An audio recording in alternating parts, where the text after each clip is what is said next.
अस्सलाम वालेकुम।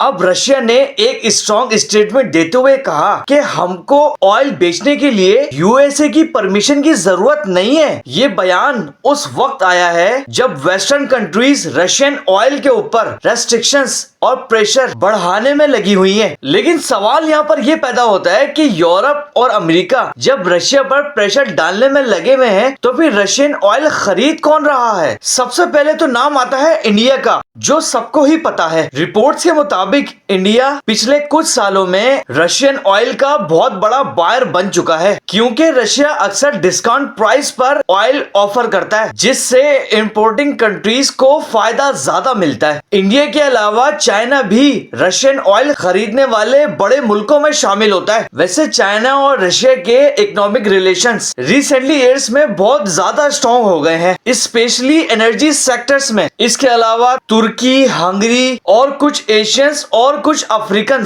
कंट्रीज भी रशियन ऑयल या फ्यूल प्रोडक्ट्स को खरीदती रही हैं। अब एक्सपर्ट्स कहते हैं कि दुनिया की इकोनॉमी इतनी ज्यादा कनेक्ट हो चुकी है कि एनर्जी ट्रेड को पूरी तरह रोकना बहुत ज्यादा मुश्किल हो गया है। इसीलिए यूएस सेक्शंस के बावजूद ग्लोबल ऑयल मार्केट किसी न किसी तरह काम करने में मसरूफ है बस। और दूसरी तरफ यूएसए और European countries alternative energy sources और नए सप्लायर्स पर फोकस कर रही हैं, ताकि दुनिया की रशियन ऑयल पर डिपेंडेंस कम हो जाए। और एनालिस्ट का मानना है कि फ्यूचर में ऑयल और एनर्जी पॉलिटिक्स दुनिया की फॉरेन पॉलिसी में और भी ज्यादा इंपॉर्टेंट रोल प्ले करेंगी। इस बारे में आपको क्या लगता है? क्या कंट्रीज को सिर्फ अपनी इकोनॉमी का फायदा उठाना चाहिए या फिर इंटरनेशनल प्रेशर और यूएस के सेक्शंस भी कुछ इंपॉर्टेंट रखते हैं? इस वीडियो को लाइक, शेयर, फॉलो, सब्सक्राइब जरूर करेगा और अपनी राय का इजहार कमेंट्स में जरूर डिस्कस करेगा।